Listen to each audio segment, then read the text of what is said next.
드리도록 하겠습니다. 온 땅이여 여호와께 즐거운 찬송을 부를지어다. 기쁨으로 여호와를 섬기며 노래하면서 그의 앞에 나아갈지어다. 여호와가 우리 하나님이신 줄 너희는 알지어다. 그는 우리를 지으시니요 우리는 그의 것이니 그의 백성이요 그의 기르시는 양이로다. 감사함으로 그의 문에 들어가며 찬송함으로 그의 궁정에 들어가서 그에게 감사하며 그의 이름을 송축할지어다. 여호와는 선하시니 그의 인자하심이 영원하고 그의 성실하심이 대대에 이르리로다. 아멘.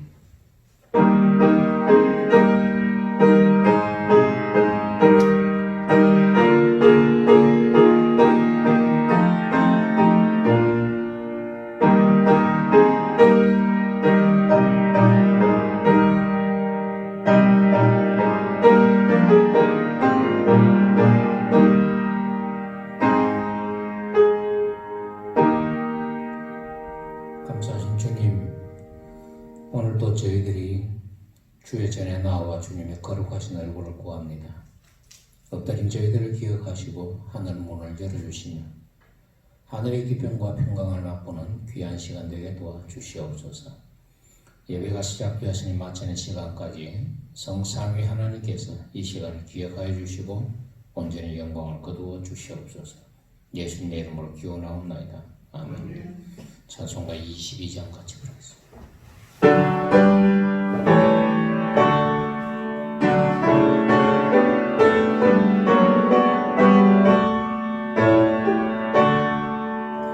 만유의 주 앞에 감사를 드리고 다 경배하면서 찬송을 부르세.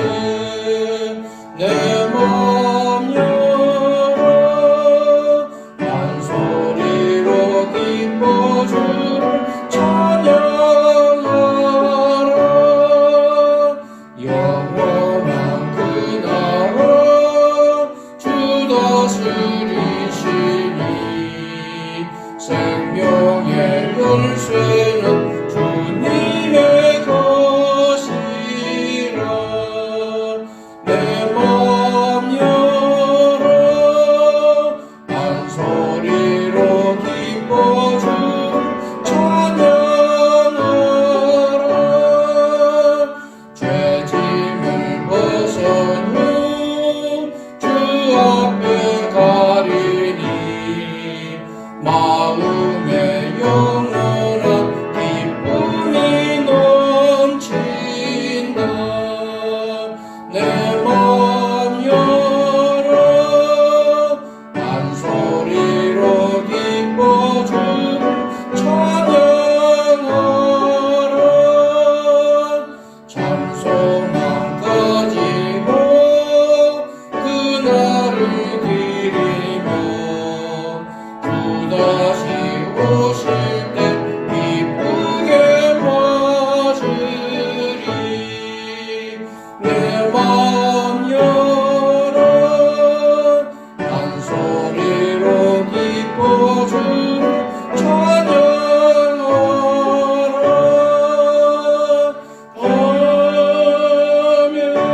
아멘. 주보에 나와 있는 공동기도 같이 드리겠습니다. 주님, 오늘도 저희를 주 앞에 불러주시니 감사드립니다. 주님의 얼굴 빛을 저희들에게 비추어 주시옵소서. 주님이 주시는 빛을 통해 저희들의 마음에 자리 잡고 있는 어두움과 두려움을 물리치게 해주시고 희망을 노래하게 해주시옵소서. 오늘은 저희 교회가 설립된 지 21년이 되는 날입니다. 어려운 상황에도 불구하고 지켜주시고 여기에까지 이르게 해주셨으니 감사드립니다. 앞으로 갈 길도 주님의 손에 맡겨오니 저희들을 인도해 주시고 보호해 주시옵소서. 흔들리지 않고 주어진 길을 가게 해 주시옵소서. 예수님의 이름으로 기도드립니다. 아멘. 교동문 96문 어린이주일 교동문입니다. 보라 자식들은 여호와의 기업이요 젊은 자의 자식은 장사의 수정의 화살 같으니 이르시되 진실로 너희에게 이르노니 너희가 돌이켜 어린 아이들과 같이 되지 아니하면 열받고 천국에 들어가지 못하리라. 그러므로 누구든지 이 어린 아이와 같이 자기를 낮추는 사람이 천국에서 거듭나리라. 또 누구든지 내 이름으로 이런 어린 아이 하나를 영접하면 곧 너를 인정하리니 또 아비들아 너희 자녀를 노엽게 하지 말고 오직 주의 교훈과 훈계로 양육하라. 마땅히 하는 아이에게 가르치라. 그리하면 늙어도 그것을 떠나지 아니하리라. 아멘. 사도신경으로 우리의 신앙을 고백하겠습니다. 전능하사 천지를 만드신 하나님 아버지를 내가 믿사오며 그 외에는 우리 주 예수 그리스도를 믿사오니 이는 성령으로 인계하사 동정녀 마리아에게 나시고 본디오 빌라도에게 고난을 받으사 십자가에 못 박혀 죽으시고 장사한 지 사흘 만에 죽은 자 가운데서 다시 살아나시며 하늘에 오르사 전능하신 하나님 우편에 앉아 계시다가 저리로서 산자와 죽은 자를 심판하러 오시리라. 성령을 믿사오며 거룩한 공회와 성도와 서로 교통하는 것과 죄를 사하여 주시는 것과 몸이 다시 사는 것과 영원히 사는 것을 믿사옵나이다. 아멘. 찬송가 208장 같이 부르겠습니다.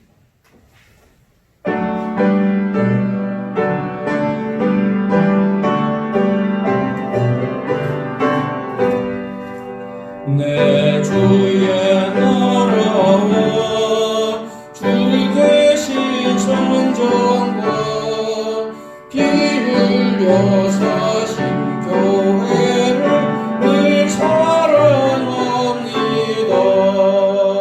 내 주의 교회는 천성과 같아서 눈동자같이 악의서 늘 보호하시네.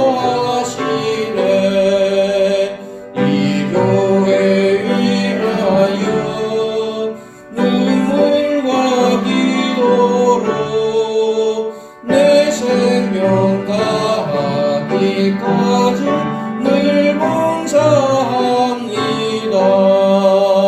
성도의 교제와 교회의 위로와 구주와 맺은 언약을 늘 기뻐합니다.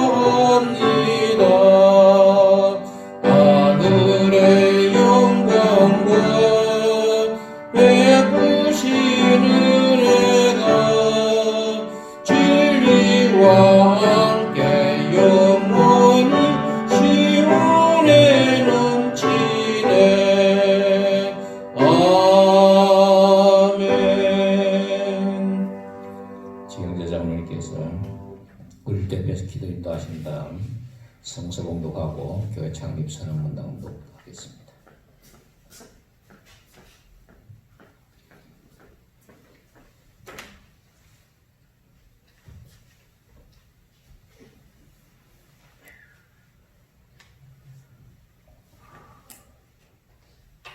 다 같이 기도 드리시겠습니다. 사랑하는 하나님 아버지, 고맙습니다. 2020년 5월 첫째 주 이곳 새싹교회에 나와 신령과 진정으로 예배 드릴 수 있도록 은혜 베풀어 주셔서 고맙습니다. 때때로 하나님 아버지와 예수님 너무 뵙고 싶고 교회 창립 예배 때 함께 예배드리던 얼굴들 많이 보고 싶습니다. 어떤 때는 하늘나라 가신 분들과 함께 예배드리던 형제 자매들 눈물겹도록 보고도 싶습니다. 하나님 아버지, 우리들에게 어린아이와 같은 맑고 순결한 눈으로 이 세상을 보게 하옵소서. 주님께서 창조하신 본래의 세계를 보게 하소서.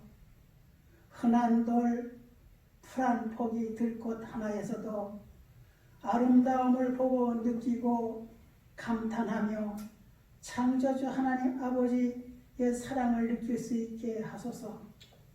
주님, 느닷없이 불청객처럼 찾아온 코로나 바이러스는 많은 것을 달라지게 했습니다. 국제사회가 문빗장을 치르고 수많은 사람이 목숨을 잃고 직장인, 소상공인, 농업인 할 것 없이 지구촌 곳곳에 갈피 못 잡고 우왕좌왕하는가 하면 먹을 것, 마실 것 부족해 수많은 사람들이 고통을 겪고 있습니다. 불쌍히 여기시고 긍휼히 여겨 주옵소서. 그런가 하면 우리나라 국민 대부분은 한마음 되어 작은 것 하나라도 나누고 베풀고 하면서 베풀는가 하면은 자원봉사자들과 의료진들 희생정신은 눈물이 나도록 고맙고 감사했습니다.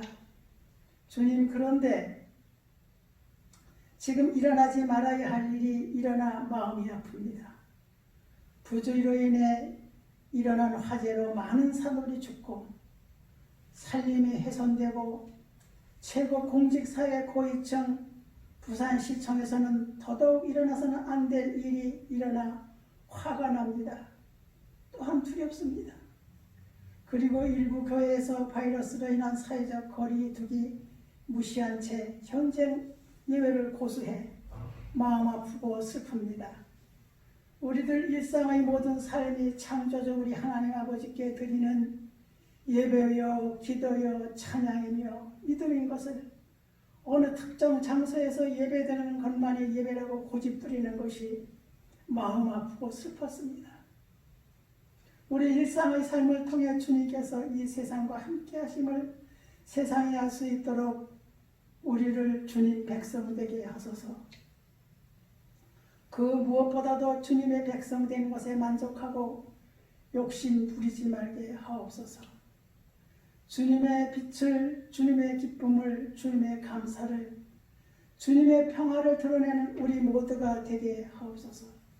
주님, 우리에게 평범한 일상을 주시니 고맙습니다.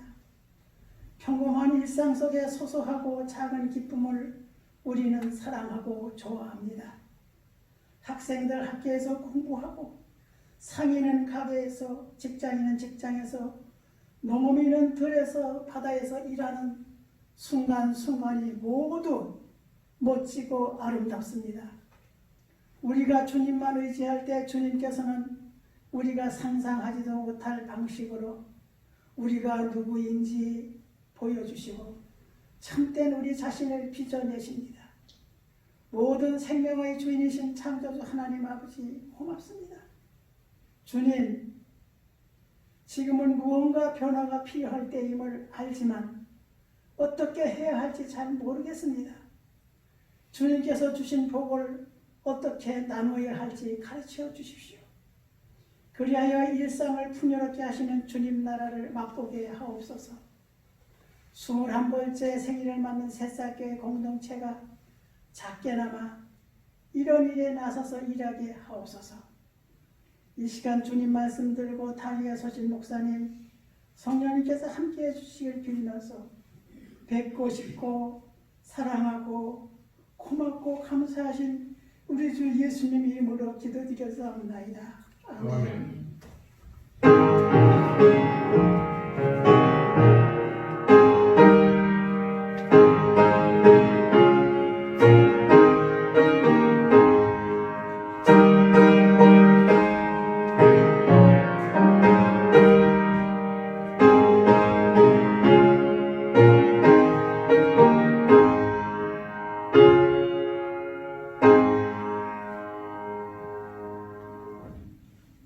오늘 우리에게 주시는 하나님의 말씀은 히브리서 11장 1절과 2절과 8절과 12절까지 봉독하여 드리겠습니다. 믿음은 바라는 것들의 실상이요 보이지 않는 것들의 증거니 선진들이 이로써 증거를 얻었느니라. 믿음으로 아브라함은 부르심을 받을 때 순종하여 장래의 유업으로 받을 땅에 나아갈새 갈 바를 알지 못하고 나아갔으며 믿음으로 그가 이방의 땅에 있는 것 같이 약속의 땅에 거류하여 동일한 약속을 유업으로 함께 받은 이삭과 야곱과 더불어 장막에 가했으니 이는 그가 하나님을 계획하시고 지으실 터가 있는 성을 받았음이라.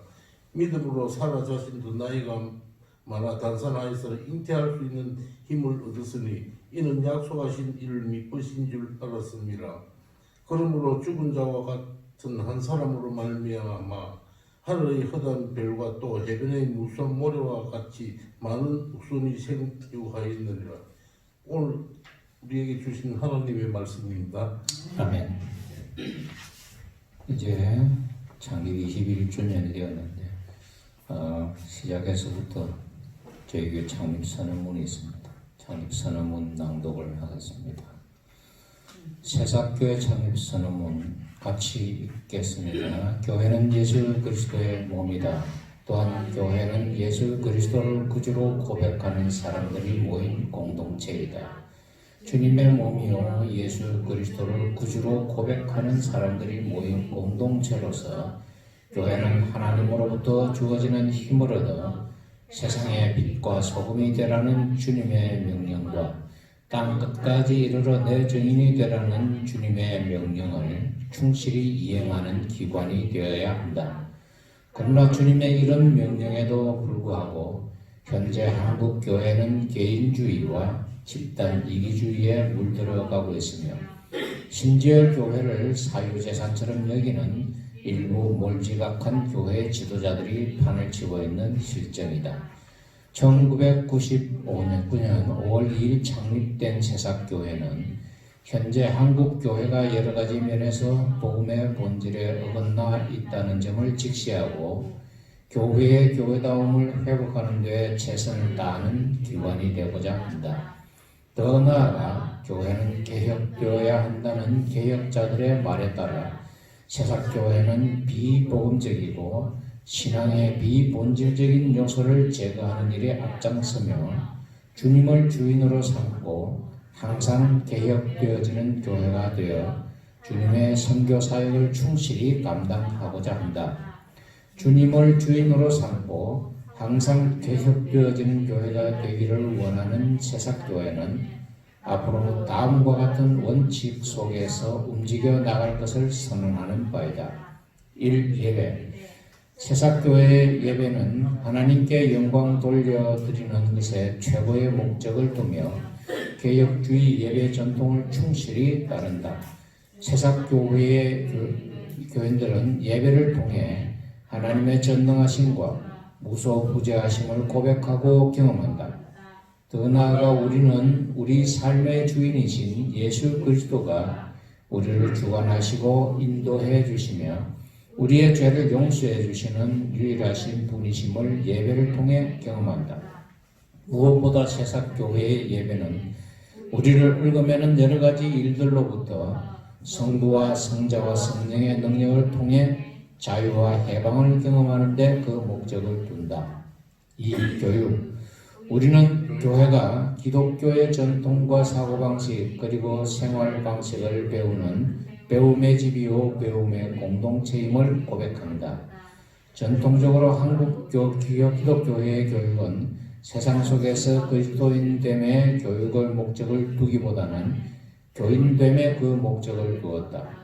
이런 교육 방식으로 인해 한국의 그리스도인들은 교회 안과 밖의 생활이 일치하지 않게 되었다. 그러나 새싹교회는 교육의 목적을 교인됨에 두지 않고 세상 속에서의 그리스도인됨의 그 목적을 두어 교회 안과 밖의 생활의 일치를 꾀하고자 한다. 이미 말한 것처럼 교회는 기독교의 전통과 사고방식, 생활방식을 배우는 공동체이다.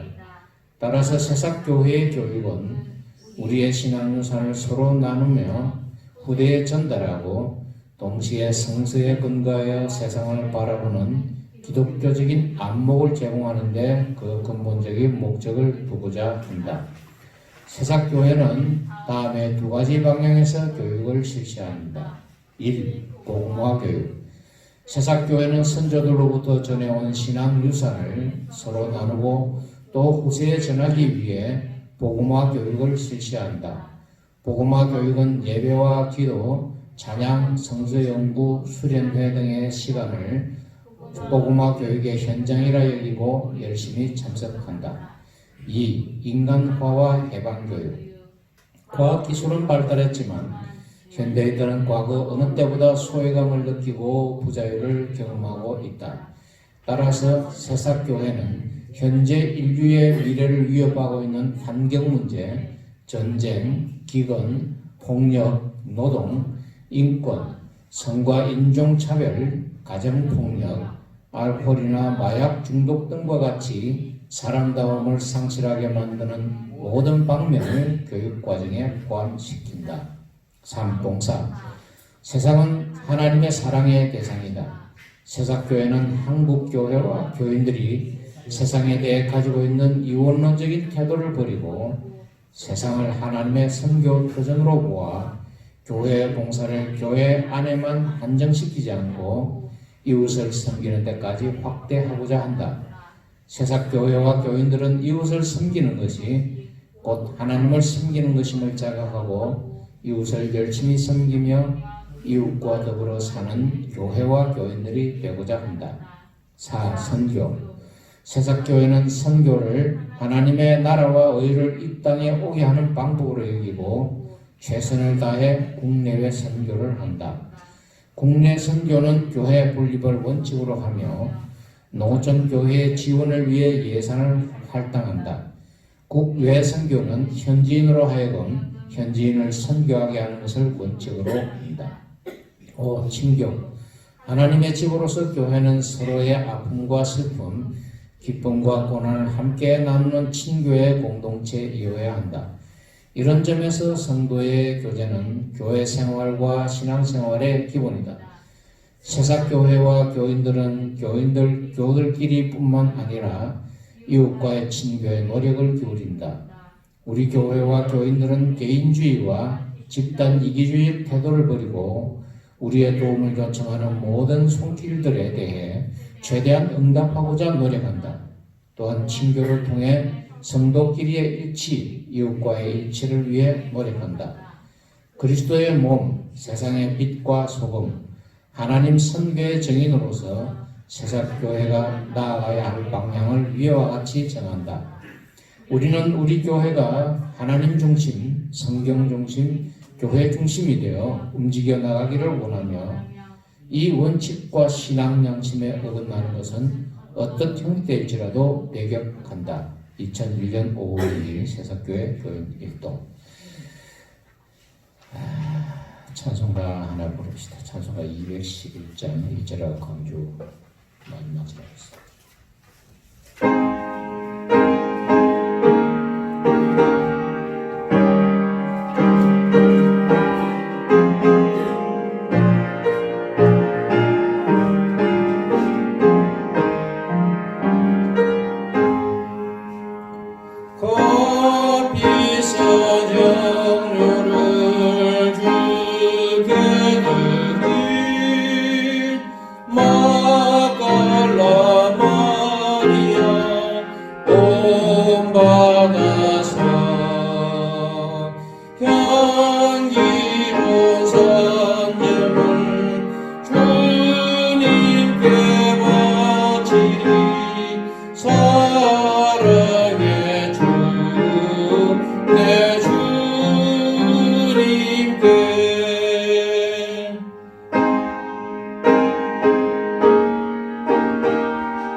인생의 황혼이 뒤들어서 이 땅의 수고가 끝날 때에 주님을 섬기다 평안히 가리라. 사랑의 주 내 주님께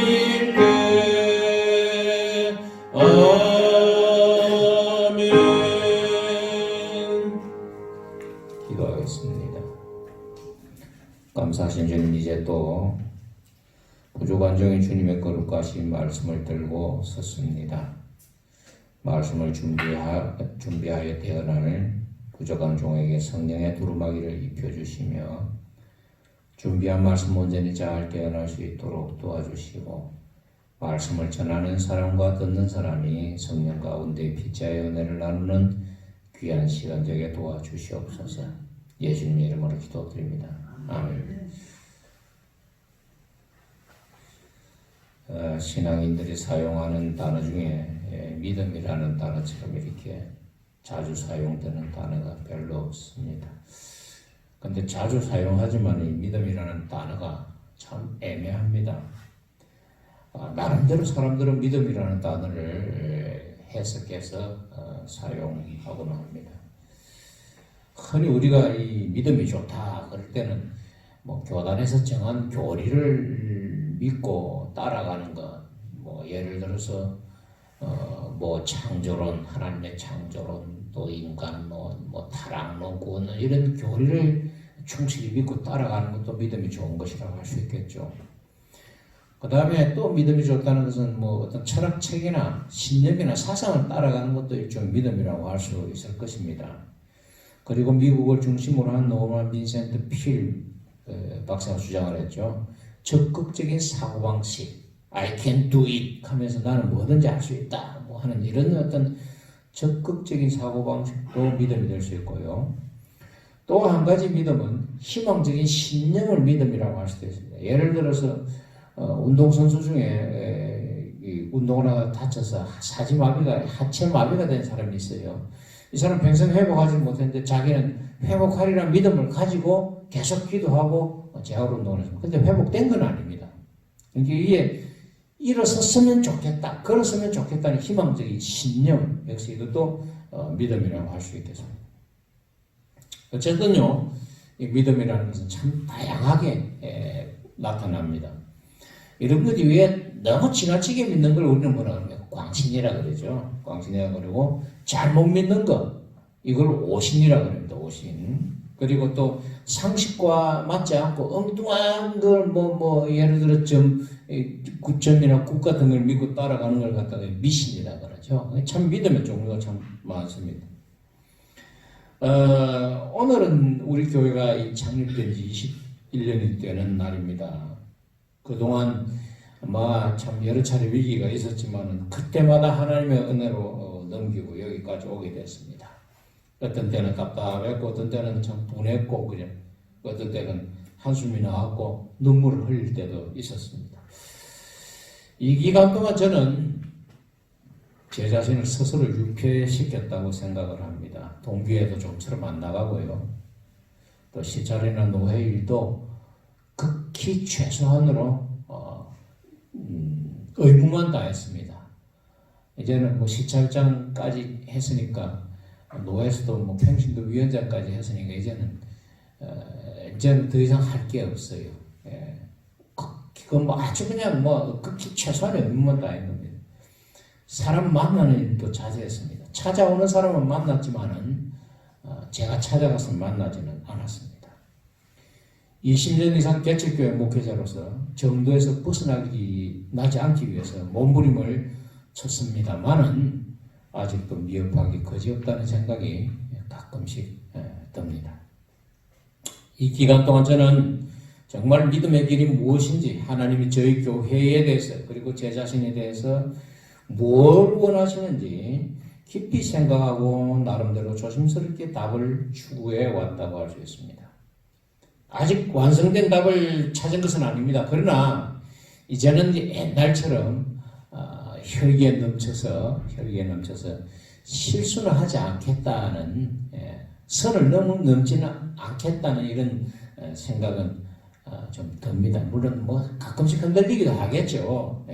그러나 어쨌든 그런 생각을 하고 있습니다. 그래서 오늘 제 설교는 이 같은 저의 경험과 그리고 앞으로 나아갈 저희 교회의 길에 대한 나름대로의 생각과 여정을 압축한 것이라고 할 수 있습니다. 먼저 제일 첫 번째 우리가 믿음을 따라 살아간다는 게 뭔가 이 믿음을 따라 살아가려고 하면 인내가 필요합니다. 지금 이 히브리서 11장은 구약에 나오는 많은 믿음의 사람들을 신약적인 입장에서, 구원론적인 입장에서 해석해 놓은 겁니다. 아브라함 이야기는 이미 창세기에 나왔지 않습니까? 그죠? 근데 오늘 우리가 지금 창세기 이야기를 지금 창세기 본문의 아브라함 이야기는요. 그러니까 신약적인 입장에서 아브라함을 재해석한 것이라고 할 수 있습니다. 이 아브라함은요. 신앙을 유지하기 위해서 정말 인내를 거듭했던 인물이 바로 이 아브라함이었습니다.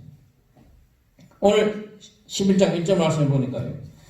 믿음은 바라는 것들의 실상이요 보이지 않는 것들의 증거다 그러는데 실상이 뭔가? 제가 어제 헬라어를 찾아보니까 히포스타시스라고 되어 있습니다. 예. 본래는 기초, 바라는 것들의 기초다 이런 뜻인데요. 이게 점차 이제 뜻이 확대돼 가지고 실체다, 실체, 또 본체다 뭐 이런 의미로 사용돼서 그러니까 히브리 저자가 믿음이라는 걸 자기가 원하고 바라는 것들이 실체라 그랬습니다. 아직 이루어진 것은 아닙니다. 실체다. 그리고 눈에 보이지 않지만은 마치 볼 수 있는 것처럼 증거를 제공해주는 확정이다. 이렇게 이야기를 했습니다. 이게 눈에 보이지 않는 것은 확정하고 아직 손에 잡히지도 않지만 바라는 것들을 이렇게 바라는 것들의 실체를 가지고 살아가기 위한 가장 핵심적인 요소가 뭐냐 그러면 바로 인내입니다. 이 인물, 이 아브라함이라는 인물 75살 때 부름을 받았지 않습니까? 하나님 아브라함 부를 때 큰 민족을 이루고 이름을 창대하게 해주고 복의 근원이 되게 해주겠다고 약속하셨습니다. 근데 이 영감님이 나이 75살 돼서 이 말씀을 믿고 들른 고향을 떠납니다. 얼마가 지나가지고 마침내 가나안 땅에 도착했다고 되어 있거든요. 우리 성경 잘 한번 보십시오. 창세기 12장 5절. 그렇게 고향 등 떠나가지고 마침내 도착했다는 걸 보니까 고생 상당히 한 것 같아요. 고생하다가 이제 가나안 땅에 들어갔는데 거기 가보니까 이미 원주민들이 살고 있었습니다. 그래서 그게 정착을 못하고 점점 남방으로 옮겨갑니다. 근데 그곳에 있다가 기근을 만나죠. 기근 만나가 다시 이집트로 내려갔는데 그것을 또 어떻게 됩니까? 자기 마누라를 바로가 보고 이집트의 왕 세계 최고의 그 당시 권력자가 보고 아브라함 마누라를 뺏어갔거든요. 졸지에 눈 뜨고 마누라 뺏기겠습니다. 근데 하나님이 간섭해가지고 이 사건을 원래대로 이제 돌려놓습니다.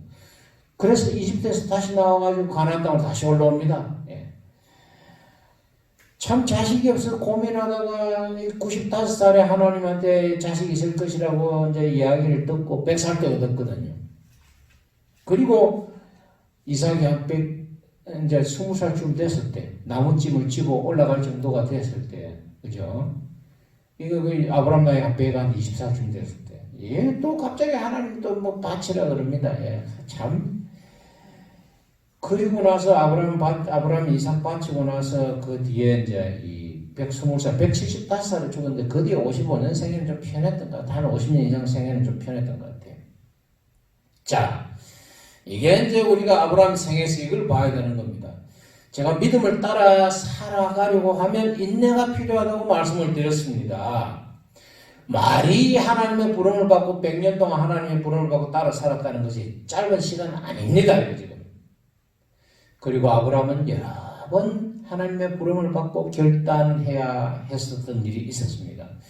떠돌이 나그네로서 원주민들의 부당한 대우를 참을 수밖에 없었던 것이 아브라함의 처지였습니다. 그 당시 원주민들은 이미 나름대로 조직화된 군대도 있었고요. 아브라함은 별 군대가 없었습니다. 예. 그러니까 이게 지금 아브라함이 정말 아브라함이 되기 위해서 100년 동안 참고 또 참았던 겁니다. 참을 인석자면 살인도 면한다는 말처럼요. 정말 아브라함 참고 참았습니다. 자, 이게 히브리서 11장의 1절에서 믿음은 바라는 것들의 실상이요 보이지 않는 것들의 증거를 선진들이로서 증거를 얻었다. 그러면서 그 밑에 쭉 구약성서에 나오는 인물들 이야기가 쭉 나오죠. 쭉 열거됩니다. 이 구약성서에 나오는 모든 인물들이요 믿음의 일가를 이루기 위해서는 인내가 필요했습니다. 마지막 절 히브리서 11장 마지막에 거기 보면요. 믿음을 따라 살기 위해 악행을 받고 희롱과 채찍질 당하고 결박당하고 옥에도 갇히고 이리저리 떠돌고 칼로 치고 돌로 켜임을 당하고요. 톱으로 켜임을 당하고 칼에 죽고 돌로 치고 또 이리저리 떠돌며 산중과 아멜과 토구를 거처로 삼아 살았고요. 궁핍과 환난과 학대를 받았다 그랬습니다. 여러분 이거 제일 필요한 게 뭐겠습니까? 인내입니다. 믿음을 따라 살아가려고 하면 가장 필요한 것이 인내입니다. 감정적이고 기분 내키는 대로 사는 사람은 믿음의 길에서 실패하기 일쑤입니다. 대표적인 예가 아담 아닙니까? 기분 내키는 대로 따먹었지 않습니까? 선악과 하나님 말씀 믿지 못하고 실패했죠. 또 삼손 기분 내키는 대로 이방 여자 취했다가 정말 삶이 망가집니다. 다윗의 장자인 암논도 마찬가지고요. 또 암논을 죽인 압살롬도 마찬가지입니다. 대체로 성경에 보면 믿음의 길에서 어긋나거나 실패한 사람들은 보면 자기 기분대로 산 사람입니다. 믿음을 따라 사는 사람들은 하고 싶어도 참아야 되는 일이 있고요. 또 하기 싫어도 신앙의 덕을 위해서 공동체의 유익을 위해서 해야 되는 일이 있습니다. 그러니까 참 인내하고 참는 것 방법이 없는 겁니다. 이스라엘 백성들은 걸어가며 2주만 들어갈 땅을 그죠? 40년 동안 광야를 걸었습니다. 참고 또 참았던 겁니다. 모세 80년 동안 참아가지고 이스라엘 백성들이 지도자가 되어가지고 40년 동안 정말 고통 가운데서 그 백성을 가나안 땅에 이끌고 자기는 무덤도 없이 가나안 땅 바라보면 땅에 들어가지도 못하고 죽었습니다. 70년 동안 이스라엘 백성들은 바벨론에서 포로 생활을 한 뒤에 고국으로 돌아갔고요.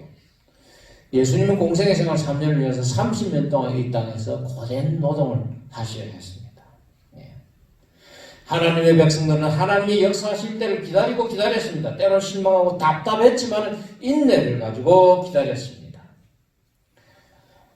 이는 우리 교회도 마찬가지로 생각합니다. 21년 지나갔습니다. 그동안 참 많은 일을 겪었습니다.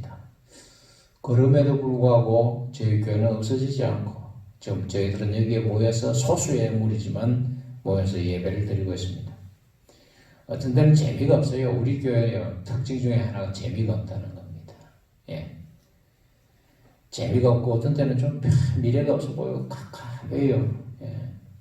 어떡합니까? 목사가 재미가 없는 사람인데 목사가 맨날 뭐 하는 게랑 책 보고 글 쓰고 성경 연구하고 저는 그게 재미있어요.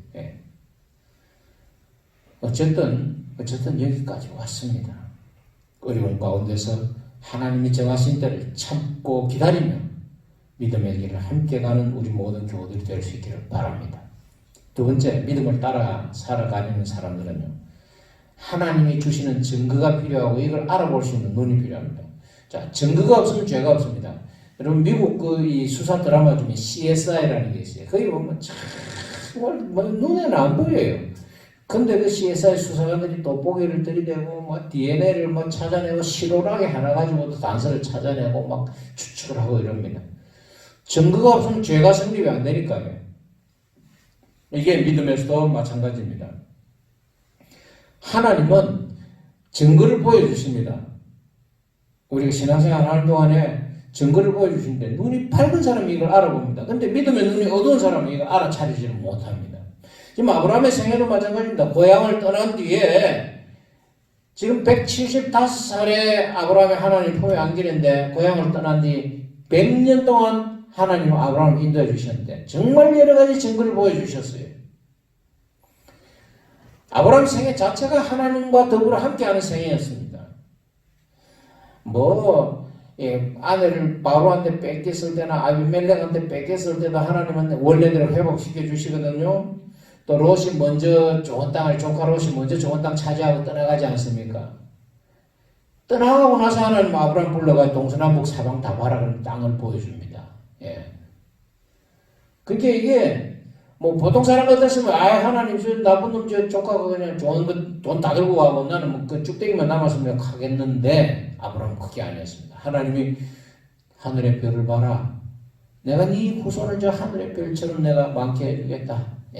그리고 땅을 봐 동서남북 다 봐라 내가 다 줄게 그랬습니다. 이게 소돔과 고모라 성의 사건 때도 그랬고요. 이삭을 얻을 때도 마찬가지고 이삭을 바칠 때도 마찬가지였습니다.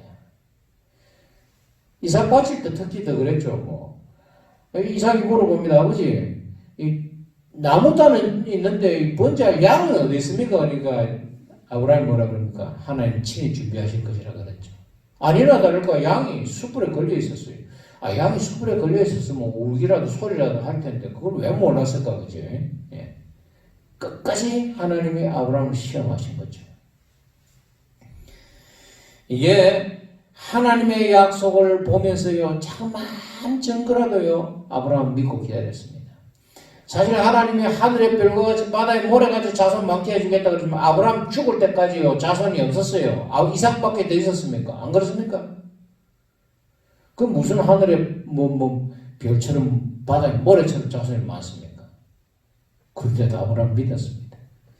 또 애굽에서부터 유브라데 강까지 다 땅을 다 주겠다 그랬습니다. 여러분 창세기 보시면 하나님이 그 동서남북 땅을 다 주겠다 그랬어요. 아브라함 죽을 때 땅이 얼마나 있었는지 아십니까?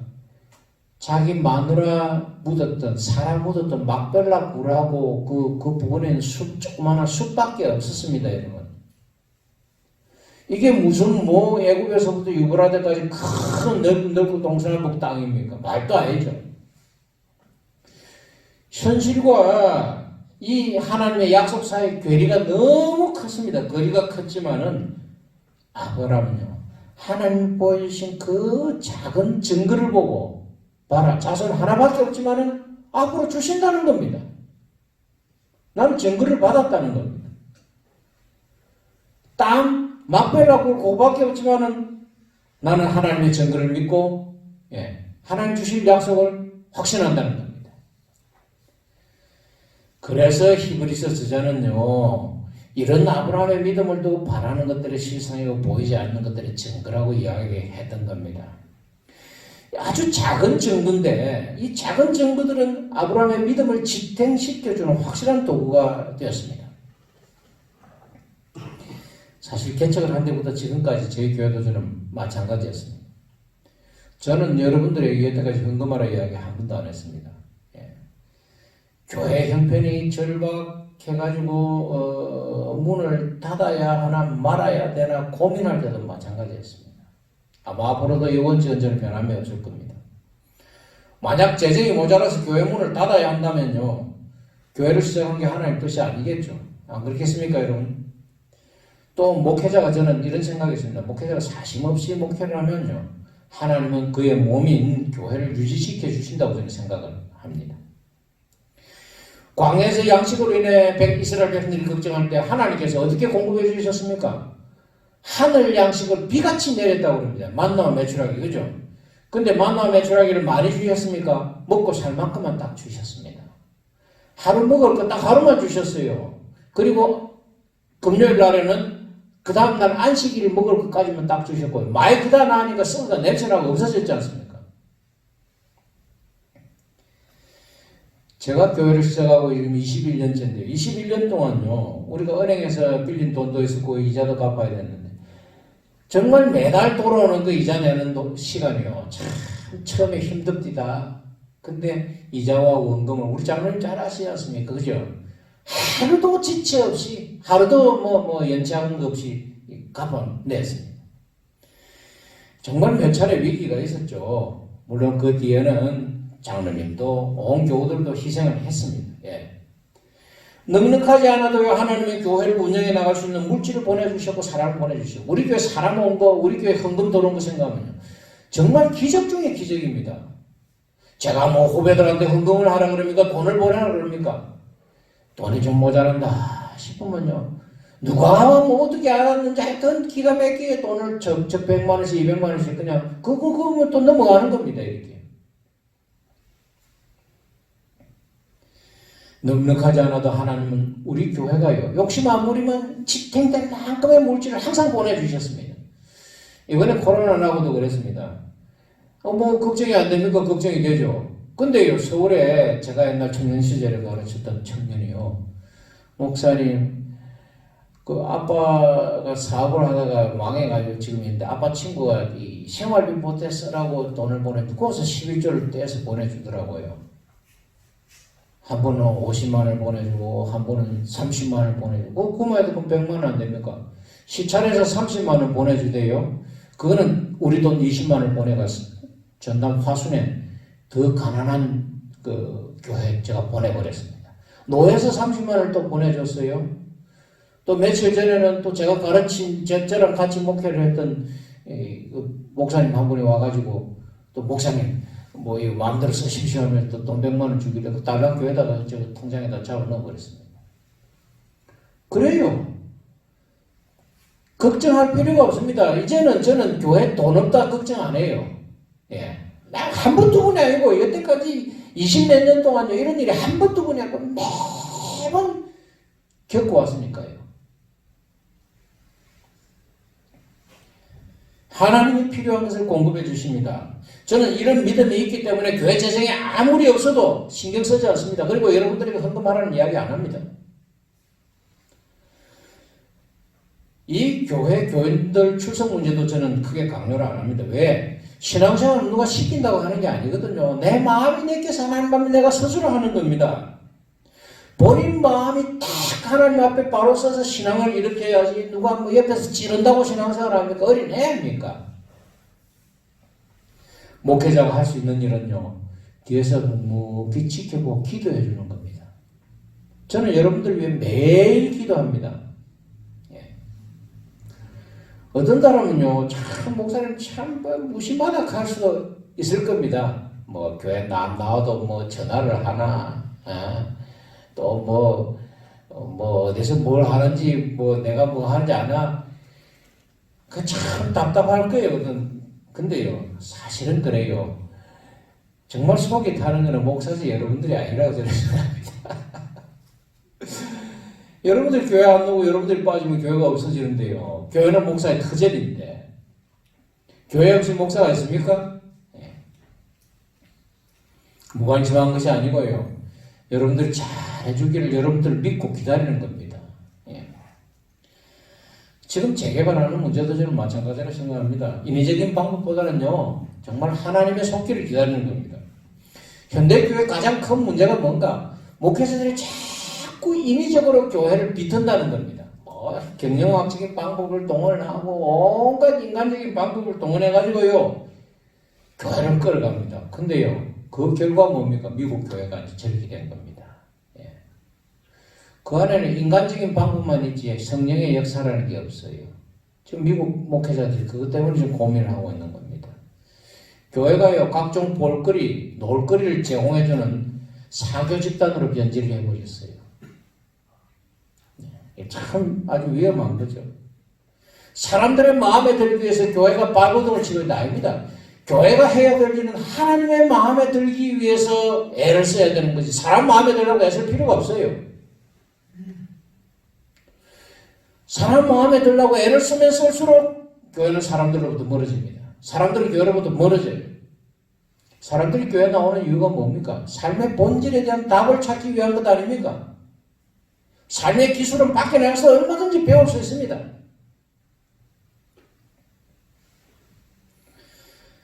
하나님의 말씀보다 사람들의 관심과 인기를 끌기 위해 애를 쓰는 교회는요. 교회다움을 상실하게 되고 교회에서 하나님의 거룩한 역사를 잃어버리고 세상의 물결에 휩쓸려서 표류하게 됩니다. 저는 목회자의 길로 접어든 후부터 여기에 이르기까지요. 주어지는 수많은 하나님으로부터 주어지는 수많은 증거들을 보고 경험했습니다. 예. 이걸 보면서 뭘 생각하냐? 교회의 주인은 하나님이다. 교회는 하나님에 의해서 움직여 나가야 한다는 사실입니다. 인간의 감정이나 의지나 수단 방법보다 더 중요한 것은 하나님이 뭘 원하시느냐입니다. 이걸 상실하게 되면 교회는 교회다움을 잃어버리게 됩니다. 저와 우리 교회가 인간적인 수단이나 인위적인 방법보다 하나님으로부터 주어지는 증거를 마음에 새기고 믿음의 길을 따라 살아갈 수 있기를 간절히 바랍니다. 셋째, 믿음을 따라서 살아가려고 하면요. 자, 첫째는 인내고 두 번째는 증거를 잘 봐야 된다 그랬죠. 세 번째, 조건을 따지지 않고 하나님의 명령이라면 그 명령에 따라 움직여야 돼요. 행동이 필요합니다. 아브라함이 위대했던 게 뭡니까? 하나님이 덜렁 부르니까 75살인데 하나님 나 못합니다. 그러고 어떻게 했습니까? 따라 나선 겁니다. 그래서 히브리서 저자가요. 믿음으로 아브라함은 부르심을 받았을 때에 순종하여 장래 유업을 받을 땅에 나아가서 갈 바를 알지 못하고 갔다 그랬습니까? 11장 8절 말씀이에요. 그뿐만 아닙니다. 하나님 이삭 잡아 바치라 그랬죠. 따졌습니까? 창세기 보면 안 따졌어요. 이게 11장 17절에 보면 아브라함은 시험을 받을 때 믿음으로 이삭을 드렸다 그럽니다. 하나님이 아브라함 보고 야 너 이삭 좀 잡아서 바치라 그랬습니다. 그러니까 그 다음날 아침에 나귀에 안장을 딱 싣고 번제들이 나무 싣고 이삭 같이 그 다음날 정도는 같이 출발해버립니다. 마누라한테도 이야기했는지 아닌지 모르겠어요. 네. 가장 중요한 게 이삭 아닙니까? 아브라함의 생애에서 그죠? 네. 이 참 아브라함이 이런 믿음을 보고요. 하나님이 그냥 놀랐습니다. 이들 놔주다 진짜 이삭 잡아 죽이겠다는 생각이 안 들었습니다. 그러니까 아브라함이 딱 칼을 들어가지고 이삭을 찌르려는 순간에 하나님이 놀래가지고 야야야 그만둬라. 여러분 이 정도 신앙이 돼야 됩니다. 하나님이 그냥 겁에 질릴 정도의 이 믿음 같으면 좀 표현은 좀 이상합니다만 그죠? 이야 이런 믿음은요 정말 감당이 안 됩니다. 아브라함의 믿음은 계산에 능한 현대인들과 많이 다르죠.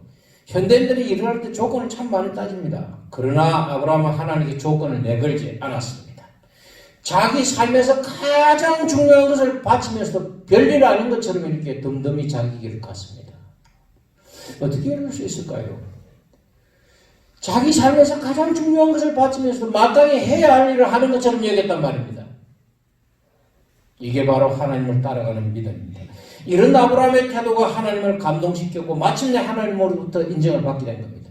여러분 아브라함이 이삭 바친 뒤에 한 50년 동안은요. 그 뒤에 50년 동안은 별 시험 없이 지나갑니다. 이삭 바친 그 사건 다음에 그 뒤에 이제 사라 장사 지내는 게 나오고 아브라함 죽는 장면이 나오거든요. 한 50년 동안 이삭 바친 뒤에는 평안하게 좀 편하게 지냈다는 겁니다. 왜 그랬을까요? 가장 중요한 것도 서슴없이 바친데 그 다음에 뭘 더 하나님이 실험하시겠습니까? 안 그렇습니까?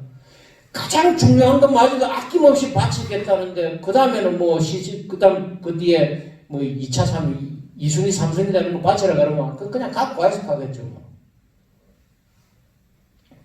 많은 신앙인들이 하나님의 말씀을 행동으로 옮길 때 이 점에서 실패를 합니다. 당연히 해야 할 일인데 그죠? 자꾸 손해와 이익을 따집니다. 교회 옮기고 나서 이야기하겠습니다. 임직자를 뽑고 나서요. 문제가 생겼어요. 그때 권사도 뽑고 안수집사도 뽑고 장로님을 지금 우리 장로님 이제 남아 계십니다. 장로님 2분을 뽑았거든요. 한 분은 임직 하기 전에 교육도 다 마치지 않고 그냥 나가버렸어요. 이분이 한 달에 120만 원 많을 때 140, 50만 원 11조를 하고 이분뿐만 아니라 그분 가족들이 뭐 열 몇 명이 돼가지고 상당히 헌금 액수가 상당해서 이분들이 빨리 임직식을 안 시켜주고 목사가 자기 애 먹인다면서 나가버렸어요. 우리 교단에서 6개월 동안 훈련 받아야 됩니다. 장로나 권사, 안수집사라고. 그만 그런다요. 또 목사가 너무 정치적인 설교를 한다면 또 터집을 잡아요. 네. 온 가족들이 다 나가고 나니까 급급했죠. 교회가 한 달에 150, 60만 원 헌금 들어오는 작은 교회에서 안 들어오니까 우선 제일 먼저 목사 월급부터 깎아야 되겠죠. 예. 그 다음에 또 교회에서 여러 가지 들어가는 돈도 좀 깎아야 안 되겠습니까? 교회 문 닫는 줄 알았습니다. 근데 하나님 다른 사람 보내셨어요. 우리 유희성 집사 잘 아시죠? 유희성 집사는 제가 초등학교 때 제가 가르친 집사님입니다. 제가 아침에 보통 이제 아침부터 점심 때까지 요 앞에 앉아가지고 처음에는 기도를 했습니다. 딱 가보자 털고요. 보통 핸드폰 꺼놨거든요. 휴대전화 끄고 기도를 하는데 그날 휴대전화를 켜놨어요. 어쩐 일인지 모르겠어요. 유희성 집사님 아버님 유장로 있잖아요. 목사님 저 유장로입니다. 우리 희성이가 부산에 갔는데 잘 좀 지도해 주이소. 그래서 그 한의사가 나간 그 자리를 유희성 집사가 들어와가지고 나머지 자리 보충해 줬습니다. 교회가 안 무너져요. 내 나가면 교회 되겠나 싶죠. 그 사람 나가도 교회 하나님 이끌어 가셨습니다. 지금 우리 유 집사가 안 나옵니다만 또 유 집사님이 또 떠나고 나니까 또 우리 좀 앞에 계시면 미안합니다. 우리 김상욱 집사님하고 또 내 새끼들이 또 취직해가지고 또 11조를 보태니까 여전히 하나님은 그냥 예. 그런 겁니다. 예. 우리가 하나님의 일을 하면 자꾸 날 내세우려고 그러면 피곤해지는 겁니다.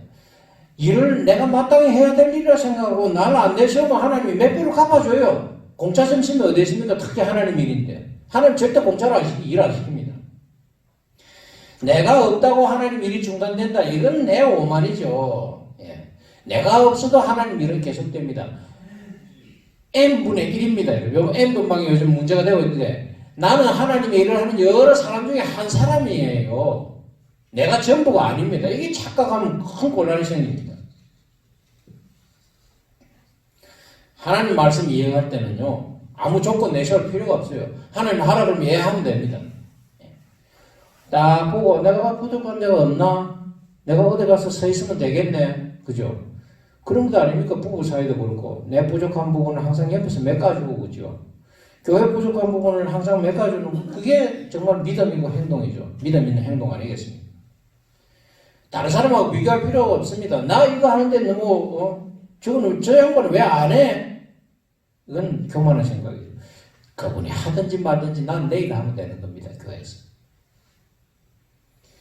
내일 하고 공 내세우지 말고 묵묵히 그냥 내 길 가는 겁니다. 예. 하나님이 아신다고 그러면 될 것 아닙니까? 그죠? 우리가 이거 이상 더 뭘 바라겠습니까? 말씀을 듣는 것도 중요합니다만 들은 말씀을 아무 조건 없이 실행하는 건 더 중요합니다. 내가 있을 자리 그냥 묵묵히 지켜주는 것도 믿음입니다. 설사 하나님이 내게 도무지 들어줄 수 없는 불합리한 명령을 내렸다고 하더라도 하나님 말씀이라면 순종하게 되면 그게 나중에 덕이 됩니다. 말씀을 정리하겠습니다. 오늘 히브리서를 통해서요 믿음을 따라 살아간 아브라함의 생애를 우리가 살펴보았습니다. 이 믿음을 따라 살았던 아브라함은요 믿음에는 인내가 필요하고 작지만 하나님의 주시는 증거를 알아보고 이 알아보는 눈이 필요하고요 더 나아가서 행동이 필요하다는 것을 보여주었습니다. 참 세상이 너무 복잡해요. 예. 까딱 잘못하면 우리가 믿음의 눈을 잊어버리고 세상적인 안목을 가지고 신앙을 대하기 쉽습니다. 교회를 대하기 쉽고 교인들을 대하기 쉽습니다. 그러나 그건 잘못입니다. 하나님을 향해 우리의 눈을 고정시켜야 합니다. 세상 일이 우리 중심이 아니지 않습니까? 믿음을 따라 사는 사람은요 그 삶 자체가 모험입니다. 하나님의 믿음을 따라 하나님께서 주신 그 믿음을 따라 사는 사람들은요 하나님이 주신 약속을 안고 희망을 안고 세상을 살아갑니다. 오늘 저희 교회가 설립된 21년 되는 날입니다. 여기까지 올 수 있도록 하나님은 우리를 이끌어 주셨습니다. 물론 크게 성공한 것도 없습니다, 여러분. 예, 크게 성공한 것은 없지만은 쪼그라들고 볼품 없죠 지금. 그러나 저는 실망하지 않습니다. 앞으로 얼마나 더 짐을 지고 가야 할지 또 어디로 가야 할지 아는 사람 아무도 없습니다. 한 가지 확실한 것은 지금까지 하나님께서 우리를 인도해 주시고 보호해 주셨던 것처럼 앞으로도 인도해 주시고 보호해 주실 것이라는 겁니다. 저희 교회가 주님이 주신 작은 믿음과 교회 미래에 대한 희망과 불씨를 꺼지지 않게 잘 보관하고 이를 후손들에게 전달하고 또 전달하는 주님의 몸이 될 수 있기를 저는 간절히 바랍니다. 하나님의 축복과 사랑이 우리 온 교우들 그리고 여태까지 도움의 손을 내밀어준 모든 분들 또 우리 교회를 기억하고 기도하는 모든 분들께 듬뿍 임하기를 간절히 바랍니다. 말씀을 생각하면서 침묵하는 시간 가지겠습니다.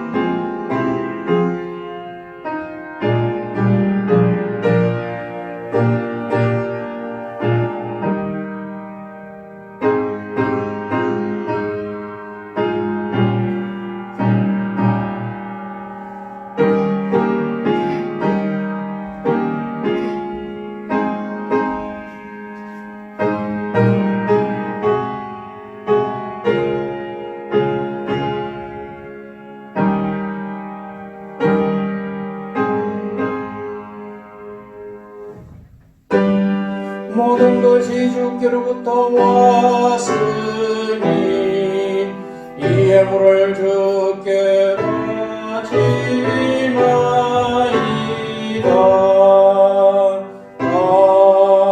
아멘. 주님 고맙습니다. 저희 육신의 삶을 위해 주신 물질의 일부를 따로 구별하여 주께 봉헌하니 바친 손길들 기억하시고 축복해 주시길 원합니다. 오늘은 저희 교회 창립된 지 21년이 되는 날입니다. 여지껏 지켜주셨으니 앞으로도 저희들이 갈 길을 지켜주시옵소서.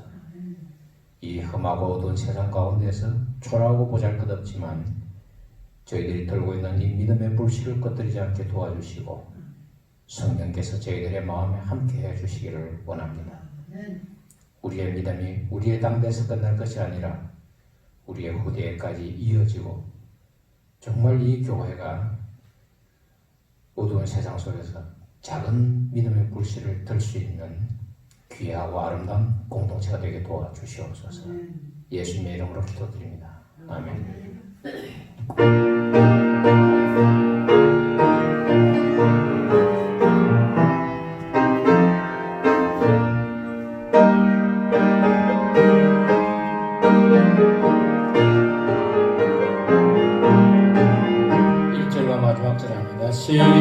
시온성과 같은 교 그의 영광 한없고 허락하신 말씀대로 주가 친히 세웠고 반석 위에 세운 교회 흔들자가 누구랴. 모든 원수 해왔어도 아무 근심 없도다. 주의 은혜 내가 받아 시온 백성 되는 때 세상 사람 이방에도 주를 찬송하리라. 세상 롯데 모든 영광 아침 안개 같으나 주의 자녀 받을 복은 영원 무궁하도다.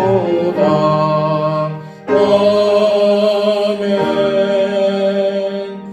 하나님의 은혜가 세상을 향해 나아가는 여러분들과 함께 하시기를. 목회자와 함께 하시기를. 아멘.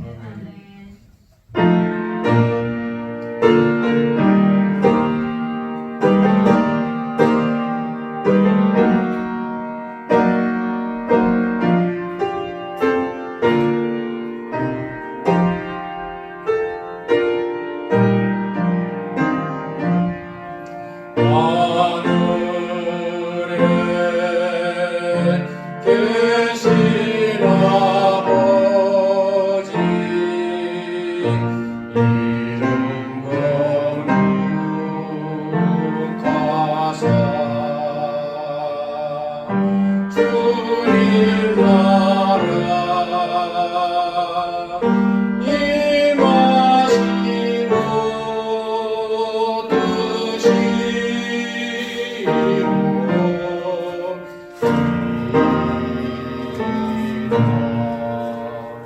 일용할 양식 주시고 우리들의 큰 죄 다 용서하시며 오시에 구원하시고 악에서 구원하소서. 내게 주의 나라 주의 권세 주의 영광 영원히